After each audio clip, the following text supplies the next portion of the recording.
I really thought that when the Pokémon Company announced that Scarlet and Violet were open world, that they were dedicated to putting in the work that such a game would require. After all, being able to tackle things in whatever order you want means that the level system would not work in the traditional sense. By which I mean, if you start your journey and all you have is a single level 5 Pokémon, let's say you want to wander off in a certain direction. It wouldn't be intuitive to run into Pokemon that are unrealistically beyond your level range, because that would be counterintuitive to the open world nature of the game. I believe that the whole game would work like the Wild Zone in Sword and Shield, where getting more badges unlocked higher level caps for the wild Pokemon, and you'd find a wider variety of Pokemon too. This would be a lot of work for the developers, because they'd have to make the whole game that way, but that's what they need to do in order to make the game an open world game. This kind of scaling also made me excited to see them finally establish gym leaders as overall tough trainers that train a variety of teams to battle with, based on a challenger's strength level, since that's what makes sense in universe, rather than guys who have 2 to 6 Pokemon total. After all, what if a trainer lives in Fuchsia City, and their first gym leader is Koga, and their final is Brock? Obviously that wouldn't work out well for them.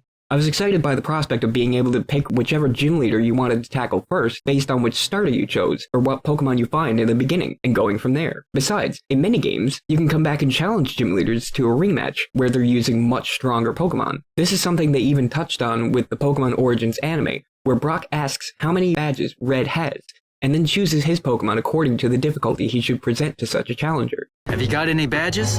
Badges? No, I don't have any. I see.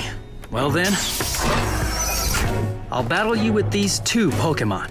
To have Brock only have a weak Geodude and Onix for every challenger until the end of the game, at which point he randomly gets much stronger and acquires 4 more Pokemon, and to think that this endgame team is the only team he has is foolish, as he'd be impossible for a rookie trainer to defeat, and it would imply that everybody in the game grows in strength with the player trainer. So the developers would have to work on making a variety of teams for each leader, one for each badge the player has, including 0, and if they wanted to, another one for endgame rematches. The alternative that I thought of was that they could simply change every Pokemon's level during gym battles. They've done that previously, to scale down high-level Pokemon to level 50 in order to play certain rule sets. It would be one way to avoid having to make multiple teams for a gym leader, but then how would you determine how many Pokemon they would have, what strategies they should use, and whether or not they should use basic Pokemon or more advanced or evolved Pokemon? Both of these methods would be a lot of work, but that's what they'd need to do in order to make the game an open world game.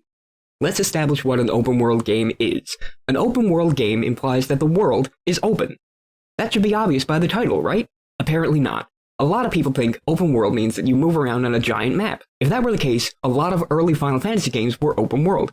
But they weren't, at all. Because heading in the wrong direction and encountering enemies that were too strong meant it was impossible to progress in that direction, which means that this part of the world is not open to you. Not open world. So, given that they expressly tell you that this is an open world game, In the newly evolved open world Pokémon Adventure, and that you can do things in any order, You can adventure through Paldea in any way you want. Where you go is entirely up to you. There are 8 gyms in all. Tackle them in whatever order you choose. the player I was watching on stream decided to head west to challenge the nearest gym as suggested in-game, since they just wanted to focus on the gym badges first. That gym was no problem, so they headed southwest to the next nearest gym. The journey there was an eye-opening horror, as the road there was riddled with impassable directions, implying you needed a different movement method, like high jump or climbing, in order to navigate through the cave to get to the city on top of a mountain.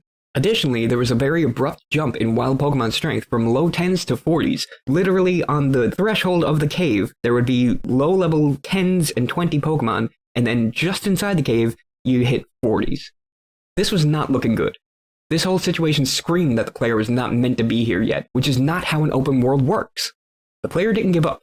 Even after running into multiple dead ends and wiping on wild Pokemon because they were out-leveled by 20 or 30 levels, they decided to go around the cave and try to find another way to the town on top of the mountain.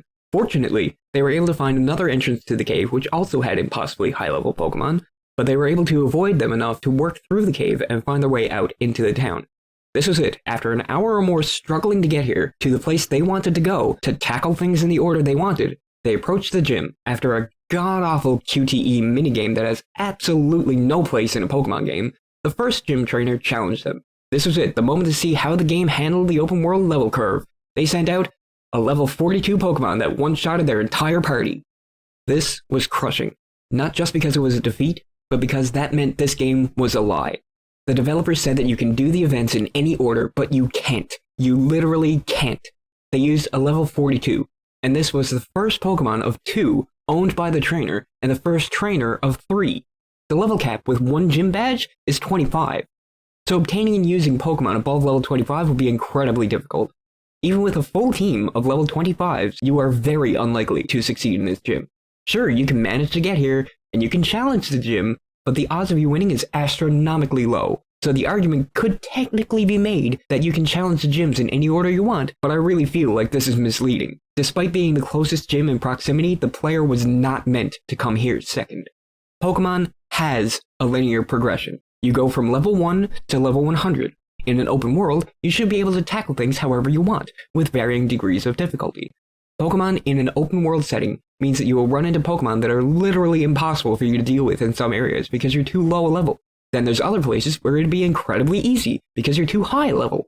See how an open world without proper balancing would lead to bad experiences? This isn't Breath of the Wild or Far Cry or Just Cause where you can overcome things by being clever or skilled. It's an RPG where numbers determine your strength, which means your journey must be like the numbers, going from low to high in a linear progression.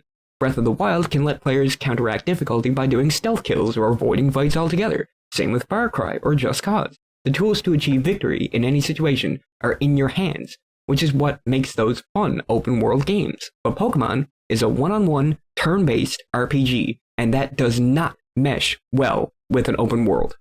Pokemon Scarlet and Violet are largely just the typical Pokemon experience, except now without the boundaries to keep you going in the direction you're meant to be going. In Pokemon Red and Blue, as a quick example, you go in a very non-linear direction, but in a set order. But imagine trying to do this without the boundaries to keep you on track. You could go directly towards Victory Road, but guards and natural terrain make sure that you can't actually get there. Imagine being able to go that way right off the bat, and not be stopped until Lorelei beat your entire party with her first Pokemon. That's practically what happened in this case. This isn't exactly a game breaker for me, but it deeply bothers me. The Pokémon Company was so eager to make an open world game for the sake of being able to say it's an open world game, but it's just a linear game where you can very, very easily go in the wrong direction. If they wanted to make an open world game, they needed to put in the effort, the work, to make it approachable as an open world game. Scarlet and Violet are still very good games, and I've thoroughly enjoyed my experience with them, but the open world aspect is very poorly implemented, and actually takes away from the enjoyment of the game.